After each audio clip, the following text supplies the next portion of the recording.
Hi, this is Heidi Gaiman from ilovemyshepherd.com with another Mental Health Monday. Today, we're going to talk about emotions again, continue our series on emotions. Today in particular, we're going to discuss emotions of power or agency, as well as the emotional spectrum of anger. And so I put these together, but I really think they're two very different things. So often our emotions overlap, and they can be really difficult to discern, which is a lot of what we're talking about in this emotion series is, getting to a place where we can maybe discern our emotions a little bit more intricately, build that emotional granularity we talked about, where we have a lot of words to describe our emotions.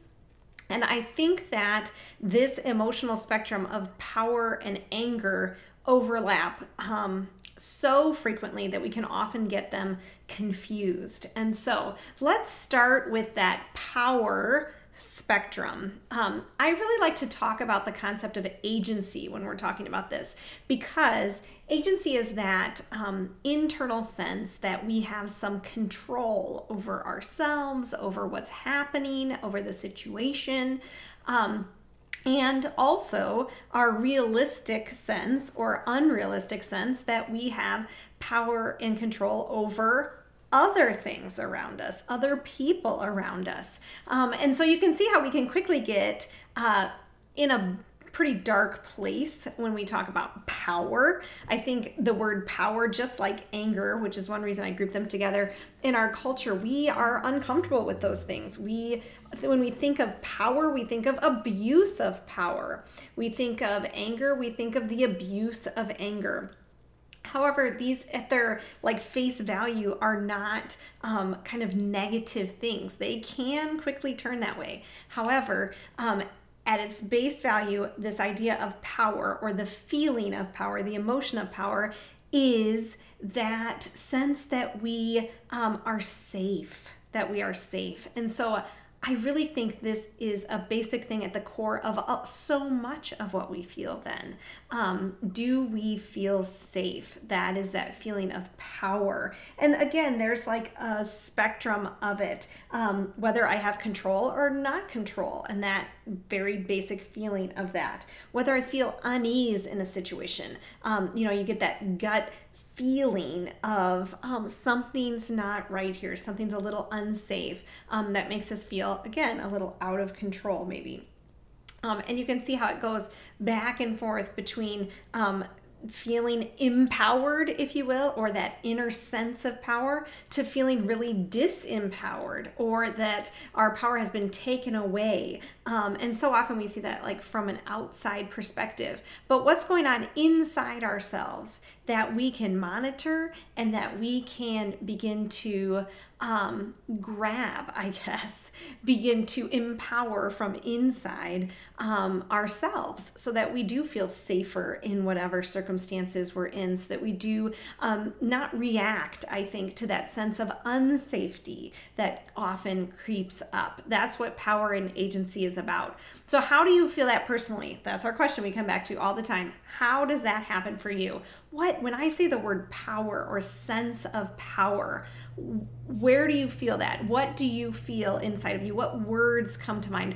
And what memories come to mind? I think so often this, just like any other emotion, but especially this, is tied to, very young child experiences, and maybe how we were treated in the homes, our family of origins, how we were growing up. And then you can see how that then affects so often how we respond later to if that feeling wells up where we feel disempowered or we feel an unease, a sense of unsafety, we will react to that without even understanding that's the emotion going on inside of us. I think that words for me that come to mind are helpless or small. Whereas when you think of feeling empowered, you think of kind of largeness or filling, maybe even space. Maybe there's a sense of space for you when you're feeling empowered, or a sense of closeness for you when you're feeling empowered. You can see how it's very different for each person, probably going back to a lot of stuff that we've experienced, very different life experiences between all of us. And so then anger, when you go on to that spectrum, how do we deal with that? First, I wanted to get a little bit of a biblical foundation for this. That I think is really helpful. There's a ton of Bible verses about anger, and I think a ton of Bible verses that we could easily abuse about anger without keeping them in context. So I don't really want to go over too much with it, because I really want to keep those Bible verses in context. So if you do a word search or a Google search for anger in the Bible, please read what is around it. That is it. For this emotion in particular, it's really important to read what's around it.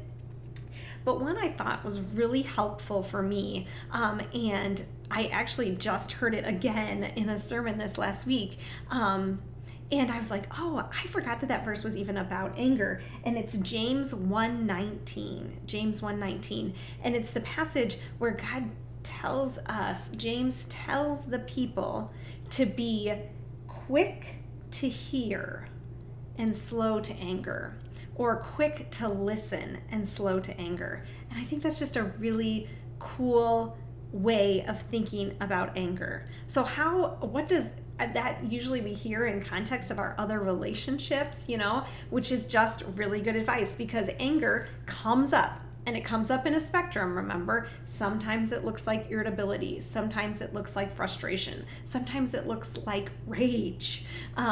Learning some different anger words can be really helpful to be able to identify what kind of anger you're experiencing at a different time. I tend toward a fair amount of irritability. My sensory system, I don't like to take in a ton of noise. I don't like to take in a lot of touching all at one time. You can see as a mom how that then builds and builds and builds. And so I have to be careful, because a lot of times I'm reacting not to that moment. I'm reacting to all of this anger emotion, this irritability emotion that has built up in me from all of this external sensory stuff and internal sensory stuff. Maybe I'm hungry, I'm tired, all of that. All of that greatly affects our anger and our experience of anger. Also, if we're trying to shove it down, like we talked about, we do with emotions, we can end up blowing up, right? The anger will come out, the irritability, the frustration, all of those things, whatever version of that you're feeling will eventually come out. How it does, is something to analyze for yourself. How do you experience anger? You can just consider, if this is an emotion that you really struggle with, you might start a little journal, or you might take like 5 minutes each day to just kind of contemplate for yourself, like, how did I experience anger today? Where was it in my life? What really form was it? Was it irritability? Was it frustration? Was it annoyance? Was it, just sheer black rage? You can just kind of analyze for you which version of it you're maybe struggling with a little bit. And so that giving that clear language for it, and Google anger words, look it up, kind of study it a little bit. That can help us begin to see, the patterns. Oh, that time of day, I tend to get a little bit irritable. This kind of comment from someone makes me blind with rage. That kind of stuff is important to analyze for ourselves. And so another spectrum of anger that I had in there was also offense. How greatly we take offense to things. So when we think of this passage in James 1:19, and being quick to hear, quick to listen, I think we can think of the external, like putting on our listening ears to what people are really saying. And so externally, relationally with anger, we can listen for each perspective is one tip. So we would listen for my perspective, what am I hearing you say, but also what are you trying to say? Or maybe how would someone else hear this? What else? Listen for what's going on in the context. What is the history of this conversation? I know it's a lot of work, isn't it? It's so much work, but that's part of putting the best perspective on something someone's saying, especially if it brings up the emotion of anger for us. We want to be quick to listen. We're going to listen for all those other things before we respond. And then also listen internally. Listen for what is going on in your body. What comes up for you? What feels kind of yucky when the anger comes out? What messages do you maybe have inside there that maybe anger isn't okay, or that there's one way you should respond to it? All of those things. Listen to yourself when you feel that sensation of anger. It's so hard to take that minute and breathe. It can be really helpful, and we'll talk about that actually when we talk about sadness next week, and fear next week. We'll talk about some like breath stuff and some basic system stuff to kind of come down when you've had a like over-the-top emotional experience. But today, let's just kind of contemplate of how we can listen to ourselves and the context of what's happening a little bit more for our sense of agency, our sense of power and control, and our experiences with anger, and just let them be. We don't have to like have judgment over them. I, for so long in my life, was like, I can't get angry. And I have this really terrible relationship with anger, but it's not okay. Until I began to just kind of look at it instead of like tell myself what I should be doing. Just bring it before God. God, I'm struggling with this. Then I could begin to, change, I guess, those uncomfortable feelings that I was having that I just really wanted to get rid of. So maybe this isn't your thing, anger or power, but I think maybe focusing today just on one or the other. Which one have you struggled with? Which one do you feel really good about your relationship with, and why? Maybe why do you feel like that emotion isn't a struggle for you? Those can be some things to take away from this Mental Health Monday. Next week, we'll do fear, anxiety, and sadness. So thanks for joining me. I'll see you next time.